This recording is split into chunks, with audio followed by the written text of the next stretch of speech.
I wanted to ask you how this all began. How long did it begin, and how did it all started? Okay, in this case, I'm going to let Tomas Montoya, whose idea originally was from him. He started in 2000 working with Bagalan. Where's Bagalan? Bagalan, come down here, please. They started in the year 2000. These two guys, no camera, no audio equipment, no nothing. Then he came to America in 2003, Tomas? 4. We met. I had been here since '99, and he told me about this wonderful idea he had about making this movie about this. El micrófono para que te puedan escuchar. Making a movie about his community and carnivals, and I'm just going to let him speak because obviously I can't speak.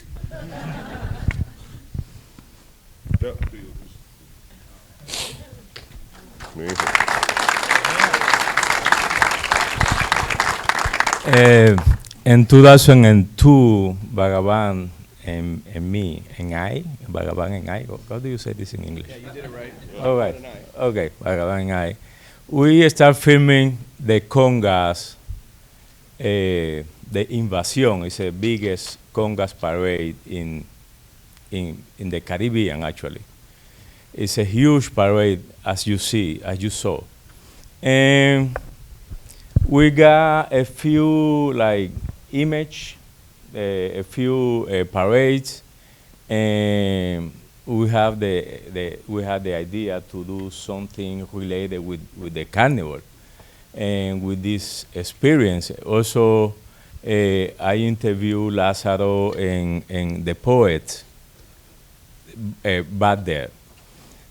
But I'm not a filmmaker, and I couldn't do much about it. And also, we didn't have money.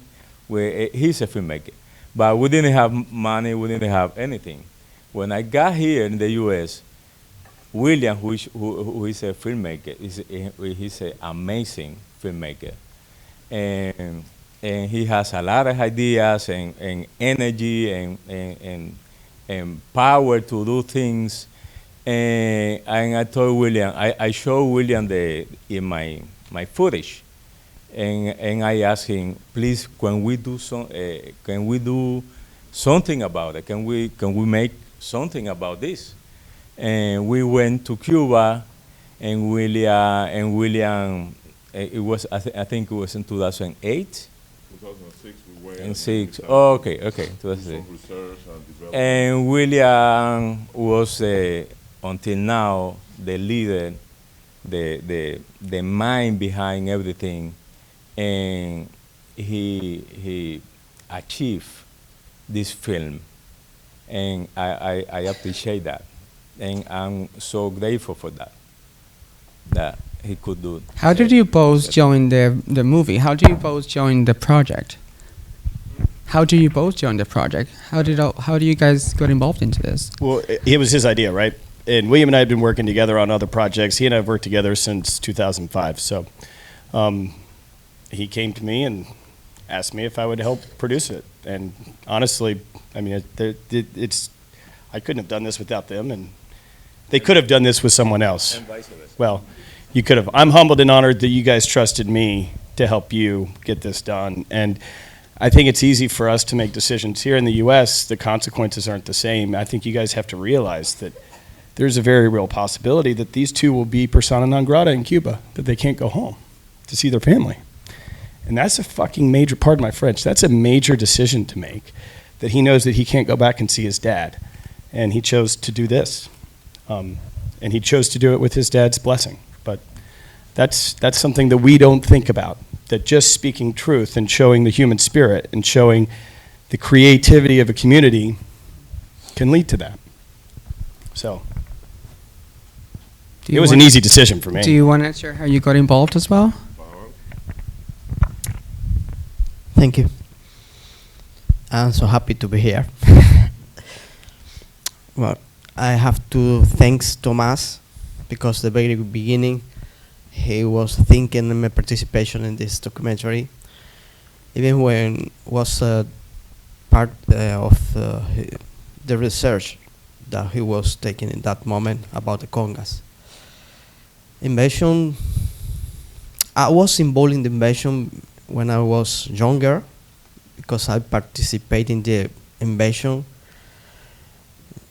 in bad ways. But all the time that I see the invasion and the congas, I feel that is the best way to free expression in Santiago de Cuba people. And when Tomás told me to participate in this project, I said yes. And then was a step by step, and Tomás always trusting me and trusting William and trusting everybody that he wants to be involved in this project, and you saw the results. I have many years working, many years following the congas, many years following the characters of this project. So I'm very happy tonight. Thank you again. By the way, this is a Q&A. Don't be shy. Ask away questions. I'm going to ask one more, but I'm going to give the room. That's what we're here for. Please ask away. William, I'm from Camagüey. I'm not from Santiago, by the way. And I have to say, when I first watched the film in my small screen at home, I was like, I need to see this on the big screen. So that was my first excuse to be doing this. But there is not common to see in Cuban cinema in any way, or films about Cuba, the eastern part of the country being represented at all. Like most of the Cuban cinema is in Havana, or the western part, that area. And Afro-Latinos have no visibility on the screen. And there are very, very few Afro-Latino filmmakers or Afro-Cuban filmmakers, actually, even in the diaspora. There are not many. Not many active, not many working. So I have to thank you so much for making this film. I can tell it's really close to you and your heart and what you do, but I want to know, how do you come up with, first of all, we already learned how you got involved, and how did you were able to get the access to going back and get the trust with the subjects and the conga, and because I mean you can see they're so relaxed and so open around you.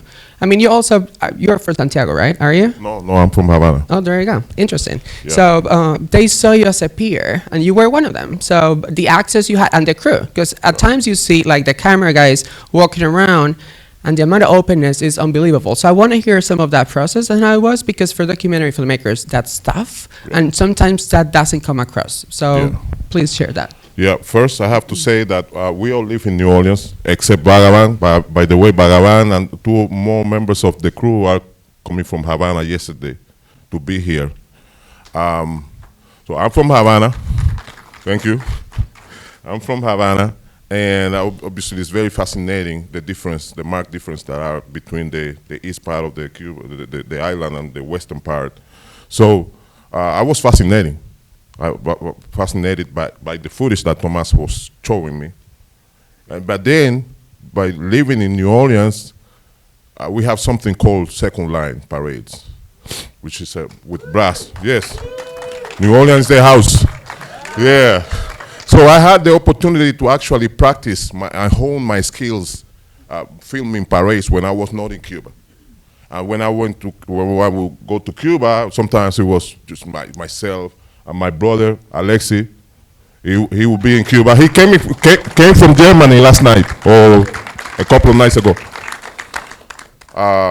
Alexi will be there, taking care and holding the pros while we were here in America, trying to figure out what to do next. Of course, we were lost. We didn't have a story. We have a bunch of characters and interviews and nothing developing. And Lázaro was our fixer, actually. Lázaro's really young. I mean, we're talking about 2006, 7, 8. Lázaro and Alexi were just best friends. And so Alexi was able to get a lot of footage with Lázaro and a lot of trust. And next thing I know, Lázaro, that was 2013, Lázaro's wife got pregnant with triplets. And then we say, wow, this is it. This is the break we needed to realize that Lázaro was going to be the character. And it was not difficult to convince him. he was like, yeah, man, I've been, following you guys, and wondering when you're gonna give me a role here. I gave him a camera. I left a camera with him that year, and then he captured the birth of his beautiful kid. And then, we started, that's when Brian really got involved and said, let's do this, because we were working on another film. And then we started pushing until now, what we have now. Then there was a pandemic in between too, and then we have to work with these guys in Havana, Daniel, the editor, Marcelo, who's the colorist, yes. we were working, we were in New Orleans, and then we would talk on WhatsApp, do video, screen, with the producer, Antonio. Alexis sometimes participating from Germany. Brian sometimes would be in the East Coast or the West Coast. We all talk, making decisions about, really critical decisions about editing, as you guys can imagine, every night. And then we have to send them files, audio files, sometimes video files, really compressed, so they could work. The internet there is really, really slow and crazy. Sometimes blackouts, they couldn't work. Marcel was going crazy with the apagones, ¿cómo se llama? Blackouts, right? He would be working and boom, broke a couple of equipments, machines, and we had to do that. With the challenge that we had here in the US about the pandemic itself. But then we realized that we have everything in the refrigerator. We can go one day to the store and get everything that you need, and you don't have to go out anymore. These guys are going to have to go out every day to get a piece of toilet paper, a piece of toothpaste, an orange, and then lines and lines and lines for anything. You have to do a line for like 3 hours. You saw some of this in the film. Right now it's even worse. And so after they do the line for 3 hours to get 2 eggs, they come home and then they have to work with us. We are so spoiled here. I say, hey man, you late for the call. And they say, you don't know what we've been through, And so that was part of the challenges too. And it was, I am technically grateful to these guys. There are many things we take for granted in the US that sadly we in Cuba do not have. Okay, let's see who wants to ask the first question. There you go. Here you have one. Okay. Yes. William, brother, congratulations. That was fabulous. Thank you. I met William in New Orleans more than 20 years ago, and so it's really amazing to see your dream come to reality here. Mm-hmm. I just wanted to ask you one simple question about a very important topic. Who is that handsome young man standing next to you? This is my director. This is Marlon Sabourin. He's my son. He was. I wanted him to be on the stage because I wanted him to understand that big part of my motivation, my music was coming from this little kid. I knew obviously was going to be born here in America, with all, God. With all the privileges that we have here. And I needed him to grow up understanding not to take things for granted. Really simple things. I don't have to go into a list. You guys just watched it, And I wanted my son to see that and be inspired by that. But also I wanted my son to eventually, if he wants to be a father and become a father, to see what a father is supposed to be like. And we have these examples there. And I was inspired by them to be the father I am today, and that's why I want to bring Marlon here today to embrace this moment. Yeah. Thank you. And Thank you you, for Ted. bringing him. And for Excellent that question. Thank you. Anyone else? Okay, go ahead. That was amazing. Great job. Thanks. Are there any updates on the characters? Oh yes, Yes, but what do you mean updates? How they doing?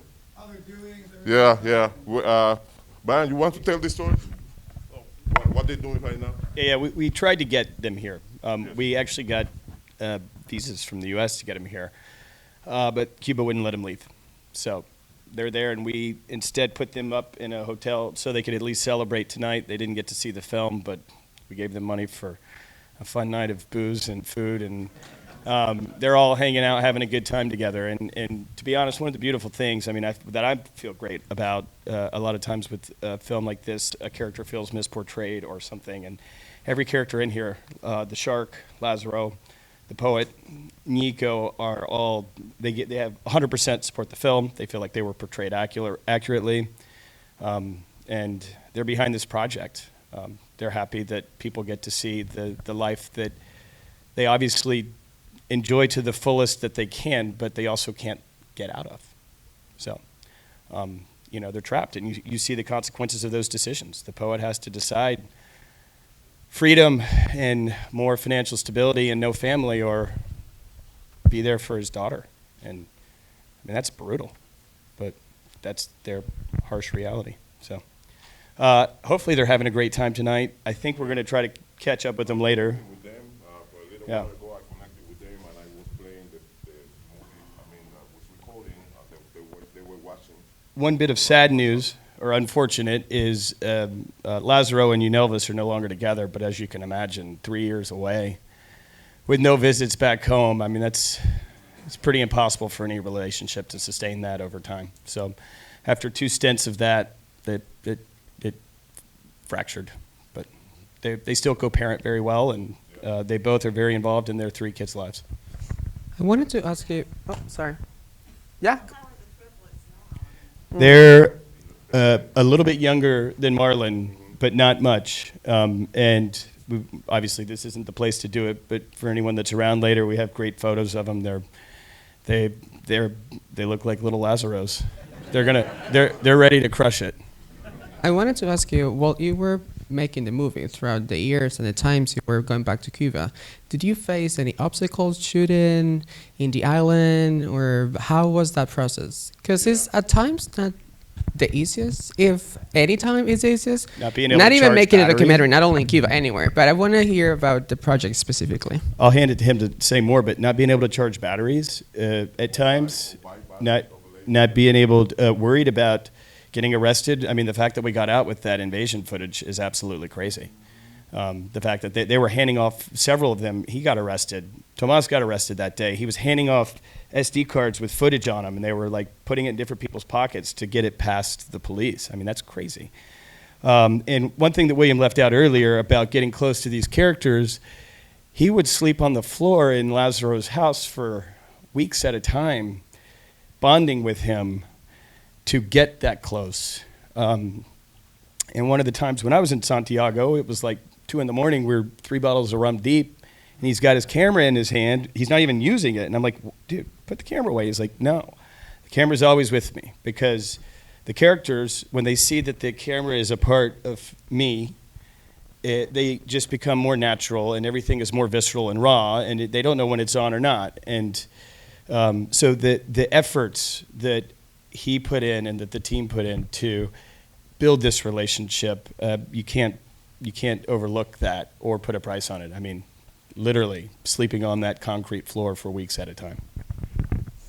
Yeah. Is there any moment that you found specifically as like, oh, this is real? I mean, I know very well, like, challenges in Cuba come every second, every day. It's like, oh, this is, I don't know if I'm going to be able, like that scene at the conga, like in La Invasión. Like, yeah, I tell you, I share with you guys. Well, I have a few, but this one in particular, I'm filming when it first breaks. I don't know what's happening. And I'm filming from up here. If you watch the movie again, you see my shot, as opposed to Tomas' shot. Yeah. No, this is seriously. Okay, so I'm shooting, and you see all the chaos and this and that. Obviously, it's edited to make it for dramatic effects, right? But it's all real. And then a policeman comes and say, "Hey, don't film anymore, okay? if I see you filming again, I'm gonna take the camera. I say, okay. I didn't want to confront him. I just, wait. And then I went back to where Tomas was shooting the poet. And that was like maybe like half a block away, or maybe a block or 2 blocks, I don't know. I run. I say, Tomas, we have to go to the front. It's crazy down there. And Tomas got there. And then Tomas, totally different shift and perspective, right? And then the lighting was excellent because it was just like sunset. And Tomas walked in, and I say, I hope that he's on focus. I hope he's on focus because I cannot be close to him because the policeman is gonna notice me. I stand over everybody. They're gonna say, oh yeah. So I stay away from him, but I see it. Hey, he framed me perfectly, and Lázaro goes and explodes. And I say, that is the film right there. At least, you need a big conflict scene, And then after that, I say, okay, I see the policeman, the one that harassed me before. I see him coming. And we've seen the footage so many times, editing, and I also always point to them. Hey, look at the police. This police, that's the one who arrested Tomas. The same cop that told the shark, we're going to have a car waiting to bring you back, we got your back. It's the same cop that initiated this, and is also the same cop. If you get a chance to watch the film again, look closely in that scene, and you'll see the cop eyeing the camera, and he's eyeing Tomas, and about 45 seconds later, he arrests Tomas.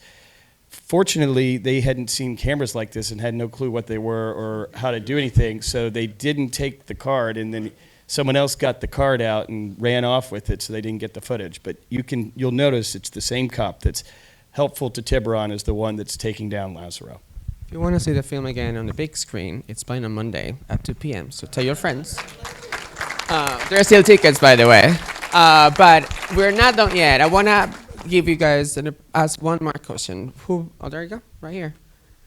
I was wondering, in the communities surrounding San Agustin and Los Ollas, could you feel the difference in those two camps, those two communities, or was it just Santiago de Cuba? No, yeah. Every community is marked by different, they sound a little different. The conga sound a little different. The communities themselves, Santiago is hilly, but some parts are flat, and you have like a one in San Pedrito. That area is flat, and it's almost outside the west of the city, near a cemetery. Also the congas and the community and the comparsas, they often take the spirit and the characteristics of its leader. You see Tiburon, he's exuberant and blah, blah, blah, and all these traits that he has. You see it reflected in San Agustin, the players. You see how they respect him when he speaks. They are like almost scared of him. Lázaro is more relaxed, always laughing. The guys are always laughing around him and stuff. So yeah, and then there's 8 congas, right, Tomas? San Pedrito, San Agustin, Paso Franco. And at some point we were shooting them all and following them all to see who will win. And each one of us in the team, remember one time we had a competition among ourselves to see which one conga would win that year. So yeah, they're definitely distinct. Yeah, for those who don't know, the Santiago congas are famous all over Cuba, and as Montoya said, internationally. I want to ask you one last question. Oh, by the way, the film is also available online, and it qualifies for the Audience Award. So if you want to make the film win, scan a code. Willing can tell your friends, because it can win the Audience Award. What's next? What are you working on? And have you sold the film? Are you planning of selling the film? Well, I'm going to let the producer speak. We have every intention to sell the film. You have distribution already. Yeah. Awesome. We don't. No, we Oh, don't. I you said don't? we have every intention to sell it. We're working on it. Awesome. That's great. Well, as you will know, there are quite a few folks at the festival. So make those calls, get those drinks, and sell the movie. Thank you all for coming. Stick around. Thank you.